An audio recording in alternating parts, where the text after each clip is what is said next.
ஆண்டவராக இயேசு கிறிஸ்துவின் நாமத்தில் என் அன்பின் வாழ்த்துக்கள். இந்த நாளில் உங்களை சந்திப்பதில் மகிழ்ச்சி அடைகிறேன்.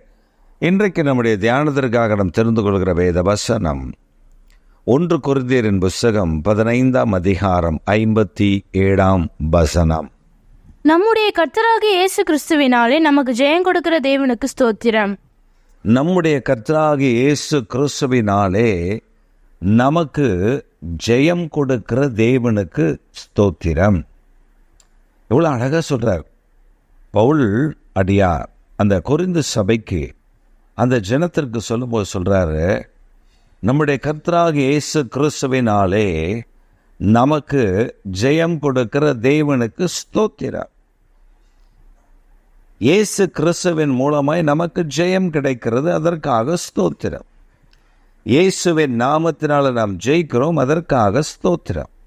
இயேசு கிறிஸ்துவின் நாமமே எல்லா நாமத்திற்கும் மேலான நாமமாய் இருக்கிறது, அதற்காக ஸ்தோத்திரம் என்று சொல்லி பவுல் மிக அழகாக சொல்லுகிறார். இயேசு கிறிஸ்துவின் நாமத்தினாலே நமக்கு ஜெயம் கொடுக்கிறார். எப்படிப்பட்ட ஜெயம்? அவர் எதிலெல்லாம் வெற்றி சிறந்தாரோ அதிலெல்லாம் நம்ம வெற்றி சிறக்க செய்கிறார்.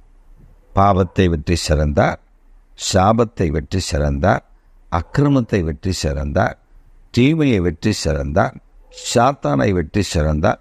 நம்மையும் வெற்றி சிறக்கும்படி கர்த்தர் நம்மை அழைத்திருக்கிறார், வெற்றி சிறக்க செய்கிறார். அதனால தான் பவுலடியார் சொல்லும்போது ஜெயம் கொடுக்கிற தேவனுக்கு, அவர் நம்மை ஜெயிக்க பண்ணுகிற தேவன், அதற்காக நாம் துதிக்க வேண்டும். நாம் நம்முடைய வாழ்க்கையில் ஒன்றை நாம் புரிந்து கொள்ள வேண்டும். தோல்வி தோல்வி தோல்வி தோல்வி என்று நாம் தோல்வி அடைந்து கொண்டே இருப்போம். எப்பொழுது அந்த தோல்வி மாறும் என்று சொன்னால், நம்முடைய அறிவு, நம்முடைய எண்ணம், நம்முடைய சிந்தனை, நம்முடைய ஆலோசனை, நம்முடைய யுக்திகளை விட்டுவிட்டு தேவ சமூகத்தில் ஜெபிக்கும் பொழுது ஆண்டவர் அதிலே நமக்கு ஜெயத்தை கொடுக்கிறார். மறந்து விடாதிருங்கள், அவர் நமக்கு ஜெயத்தை கொடுக்கிற நல்ல தெய்வமாய் இருக்கிறார். இதுதான் மேன்மை. ஒருவர் ஒரு முறை ஒரு சகோதரி ஒரு சாட்சி சொல்லுகிறார். அவர் எங்கே போனாலும் ஆவியானவர், ஆண்டவர் என்னோடு கூட வாரும். ஏன்? அந்த மகளுக்கு அப்படி ஒரு நம்பிக்கை இருக்கிறது. கர்த்தர் என்னோடு கூட வாரும் என்றால் வரப்போகிறார். அவர் நம்மோடு கூட வாசம் பண்ணுவேன் என்று சொல்ல, உலகத்தின் முடிவு இருந்தும் சகல நாட்கள் நம்முடன் இருக்கிறேன் என்று வாக்கு பண்ணியிருக்கிறார்.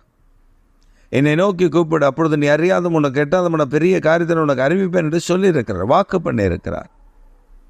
Call to the Lord. அவரை கூப்பிடுங்கள். அவர் நமக்கு துணை செய்கிறவர், அவர் நமக்கு உதவி செய்கிறவர், வாக்கு கடங்காத பெருமுடிச்சலோடு நமக்காக வேண்டுதல் செய்கிறவர், பிதாவரிடத்தில் பரிந்து பேசுகிறவர். அப்போ நம்ம அவரை எப்படி பார்க்கணும்? என் சொந்த சகோதரனாய், சிநேகிதனாய், என்னுடைய நண்பனாய், என்னுடைய தேவனாய், என்னுடைய இரட்சகனாய், என்னுடைய மீட்பராய் நான் அவரை விட்டு விடாதபடி என் கூட இருங்க, என்னை காத்துக்கொள்ளுங்க, நான் இங்கே போகிறேன், என் கூட வாங்க, எனக்கு இந்த ஞானம் இல்லை, எனக்கு அறிவில்லை, என் கூட நீங்கள் வந்தீங்கன்னா நான் ஜெயித்துருவேன், எனக்கு நீங்கள் கற்றுக் கொடுப்பீங்க, என் மேலதிகாரி என்ன பேசுகிறான்னு சில நேரத்தில் எனக்கு புரியலை, நீங்கள் எங்கள் கூட இருந்தீங்கன்னா அந்த ஆள் பேசுகிற காரியத்தை நான் புரிந்து கொள்ளுவேன், எனக்கு அந்த ஞானத்தை, எனக்கு அந்த கிருபையை தாங்க, கூட இருங்க, என் கூட இருங்க.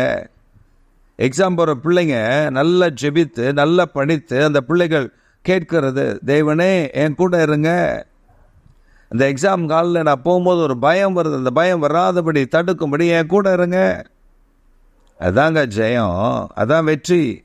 தேவன் நமக்கு இயேசு கிறிஸ்துவின் நாமத்தில் நமக்கு ஜெயம் கொடுக்கிற தேவனுக்கு ஸ்தோத்திரம் என்று ஏன் சொல்கிறார்? ஒரு ஜெயத்தை, ஒரு வெற்றியை ஆண்டவர் நமக்கு தருகிறார்.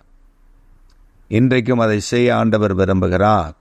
ஒரு பெரிய வெற்றியை, ஒரு பெரிய ஜெயத்தை நமக்கு கொடுக்க ஆயத்தம் உள்ளவர் இருக்கிறார். அவரை நம்பிப்பார். உங்களுக்காக சிலுவையில் ரத்தம் சிந்தி மரித்த 3ஆம் நாள் உயிரோடு எழும்பினார். இதை கூட செய்ய மாட்டாரா? அவரை விரும்பி அழைத்து நீங்கள் அவரை முன்னிறுத்தி பாருங்கள், ஜெயத்தை காண்பீர்கள். இன்று உங்களுக்கு ஒரு ஜெயமான நாளாய் ஆண்டவர் தருவார். ஆமென்.